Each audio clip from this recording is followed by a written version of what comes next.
विभिन्न different operating system की बात करते हैं। तो हमने देखा ही ऑपरेटिंग सिस्टम, और डिफरेंट ऑपरेटिंग सिस्टम की बात कर लेते हैं। ठीक है, तो जैसे एमएस डॉस बहुत ही पुराना, शुरुआती, बहुत ही पॉपुलर, लगभग जो लोग कंप्यूटर जानते हैं वो एमएस डॉस को जानते हैं। ठीक, तो MS DOS Microsoft disk operating system. मैंने आप लोग कई बार बताया भी है कि एमएस डॉस का पहले नाम था पीसी डॉस। पीसी डॉस किसके समय में था? आईबीएम। जब आईबीएम ने डॉस बनाया था, एक्चुअल में डॉस को आईबीएम ने बनाया था, तो आईबीएम ने चूंकि पर्सनल कंप्यूटर के लिए बनाया था इसलिए उसका नाम इसका पीसी डॉस रखा था। लेकिन जब माइक्रोसॉफ्ट ने इसको ले लिया तो माइक्रोसॉफ्ट ने इसी डॉस के आगे एमएस लगा दिया, क्योंकि माइक्रोसॉफ्ट का हो गया। ठीक, तो माइक्रोसॉफ्ट डिस्क ऑपरेटिंग सिस्टम का संक्षिप्त रूप है। एमएस डॉस को मूल रूप से टिम पैटरसन, किसने? टिम पैटरसन द्वारा लिखा गया था। इसे माइक्रोसॉफ्ट कंपनी द्वारा बनाया गया तथा वर्ष 1981 में लॉन्च किया गया। कब किया गया? 1981 में लॉन्च किया गया। एमएस डॉस की पूरी तरह से यूजर पर निर्भर था, डिपेंड रहता था। एमएस डॉस को स्थापित इंस्टॉल करने के लिए ज्यादा मेमोरी की आवश्यकता नहीं पड़ती थी। एमएस डॉस बड़ा ही अच्छा सॉफ्टवेयर था और एमएस डॉस बड़ा ही मतलब आप यूजर फ्रेंडली भी कह सकते हैं, बस कमांड आपको याद करना पड़ता था। इसे केवल 8 से 10 MB यानी 10 मेगाबाइट की मेमोरी में स्थापित इंस्टॉल किया सकता था। और जैसे कि सिस्टम करप्ट हो जाते थे, विंडोज करप्ट हो जाते थे, लेकिन डॉस जल्दी करप्ट नहीं होता था। इसकी एक खास बात रहती थी। अगर हम डॉस की और बात करें तो डॉस यूजर को कंप्यूटर से जोड़ने में मदद करता है।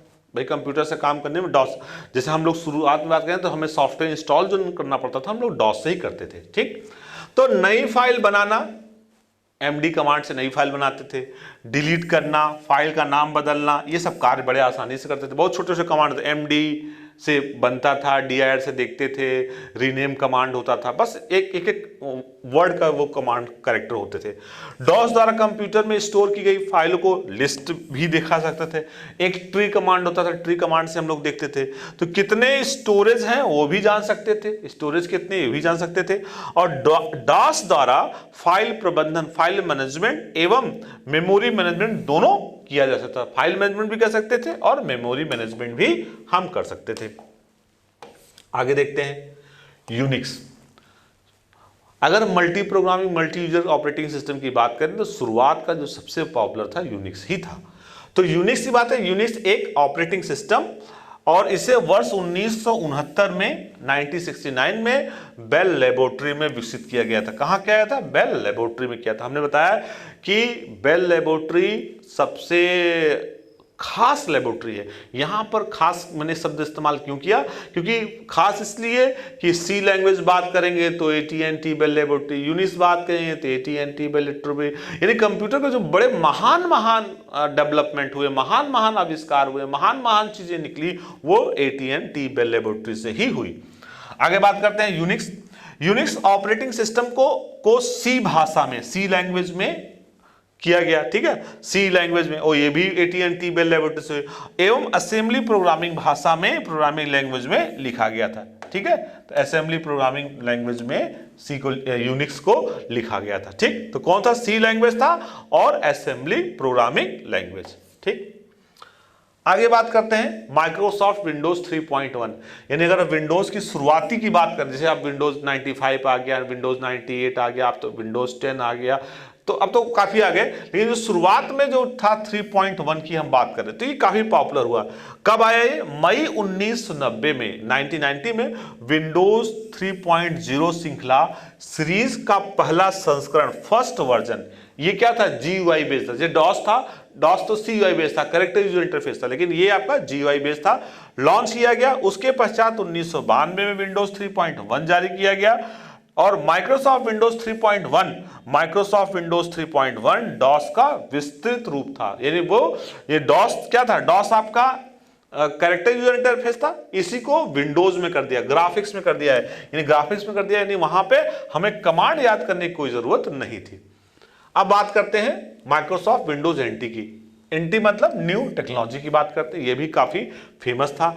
माइक्रोसॉफ्ट विंडोज NT एक ऑपरेटिंग सिस्टम है 1993 में 1993 में ये भी Windows NT Microsoft Windows NT का प्रथम संस्करण फर्स्ट वर्जन माइक्रोसॉफ्ट विंडोज 3.1 द्वारा जारी पब्लिश किया गया। इसमें उन्नत नेटवर्किंग एडवांस नेटवर्किंग की क्षमता थी, यानी ये एक तरह से नेटवर्किंग के लिए ही बनाया गया था और हार्डवेयर के साथ साथ विंडोज 3.1 के समान इंटरफेस भी था। ये नेटवर्किंग भी अच्छा थी और उसमें जो इंटरफेस वो विंडो वाला ही था जो कि हम उसका इस्तेमाल करते थे। आगे बात करते हैं। डेविड कटलर को विंडोज का जनक माना जाता है। इसको याद रखिएगा, डेविड कटलर को विंडोज का जनक माना जाता है। किसको माना जाता है? डेविड कटलर को। वर्ष अगर बताएं तो 1996 अगस्त 1996 में माइक्रोसॉफ्ट ने विंडोज एनटी 4.0 को विंडोज 95, बड़ा पॉपुलर ऑपरेटिंग सिस्टम था विंडोज 95 और बहुत सालों तक लोगों ने इस्तेमाल किया और बहुत रोबस्ट था। मतलब कि एक बार मतलब कि जब नया वर्जन आ गया तब भी लोग इसको हटा ही नहीं रहे थे। विंडोज 95 समान इंटरफेस सिमिलर इंटरफेस साथ जारी पब्लिश्ड किया गया। विंडोज 95 अगस्त 1995 में माइक्रोसॉफ्ट द्वारा जारी किया गया था। एक प्रचालन तंत्र ऑपरेटिंग सिस्टम है। विंडोज 3.11 की तुलना में विंडोज 95 एक बेहतर, बताया ना हमने, एक बेहतर मेमोरी और बहुत दिनों तक इसको मुझे याद है कि करीब 2000 तक में इसको 95 को लोग बड़े अच्छे से इस्तेमाल करते थे और यही कहते थे नहीं हम इसी को यूज करेंगे। विंडोज 2000 भी आ गया तब वो उतना सक्सेसफुल नहीं हुआ था और विंडोज 95 तब भी लोग इस्तेमाल करते थे। ठीक है, तो विंडोज डॉस का बिल्ट इन और सुधरा हुआ, अच्छा ये भी जान लीजिए विंडोज के अंदर डॉस बिल्ट इन रहता था, अलग से हमें डॉस इंस्टॉल करने की जरूरत नहीं। अगर हमने विंडोज इंस्टॉल किया तो उसके अंदर डॉस अपने आप ही आ जाता था। ठीक, तो फाइल एक्सटेंशन का प्रयोग, अगर जो फाइल एक्सटेंशन की बात करें, फाइल एक्सटेंशन का प्रयोग सर्वप्रथम विंडोज 95 में किया गया। विंडोज 95 से पूर्व विंडोज सीडी रोम को सपोर्ट नहीं करते थे, यानी इससे पहले सीडी रोम को सपोर्ट नहीं करते थे। ठीक है, अब हमारा ये टॉपिक हमारा कंप्लीट हो गया।